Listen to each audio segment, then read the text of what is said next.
今日想同大家再跟進下七仙羽件事。最新消息，七仙羽尋日就正式入稟高等法院控告五仔誹謗，要求道歉同埋申請禁制之前五仔響 YouTube 有關七師傅嘅29條片。雖然訴訟啱啱開始，兩邊都各施各法，結果係點冇人知。翻嚟件事，直到5月14日，七仙羽個網站依然未重開，而佢 Facebook 上面好多帶貨 post 同埋影片都刪除咗，可以揾到嘅新嘢都唔多。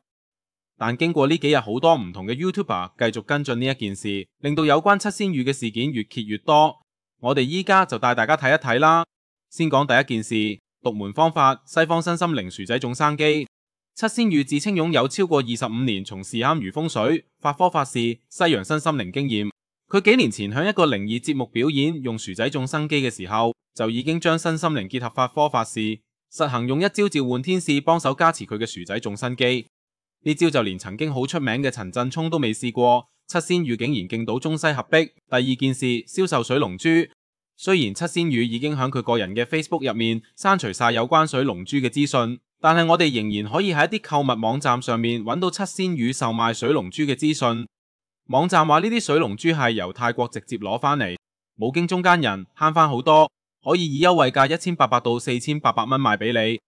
其實喺網上面一早就已經有人踢爆咗水龍珠，其實係喺泰國假貨街批發嘅彩色玻璃珠，毫無靈性或者實際功效。水龍珠通常係旅遊騙局嘅一部分，騙徒會買一個大石頭俾遊客，叫佢哋打開，裏面有粒珠，然後話你好幸運，仲會推銷你去另一間店包裝，結果你花咗幾百蚊買咗一個玻璃珠。而我哋都揾到其他記錄，佢響幾年前銷售水龍珠嘅時候，幫佢帶貨嘅曾經講過賣到冇貨，要等佢哋由尼泊爾再翻貨。咁到底七師傅呢啲水龍珠係嚟自泰國定嚟自尼泊爾呢？3. 西藏五彩城。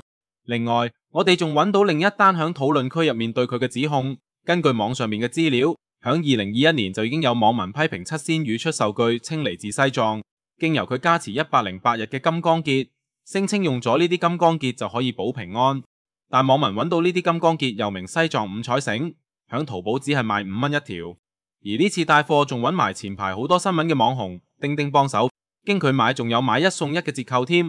隨住呢件事不停咁樣有新進展，相信我哋都仲有好多花生可以食。我會同大家持續報道呢件事嘅。我哋下集見。我哋係時事菠蘿雞，如果你中意我哋呢一條片，就幫手 like、comment 同 subscribe 啦。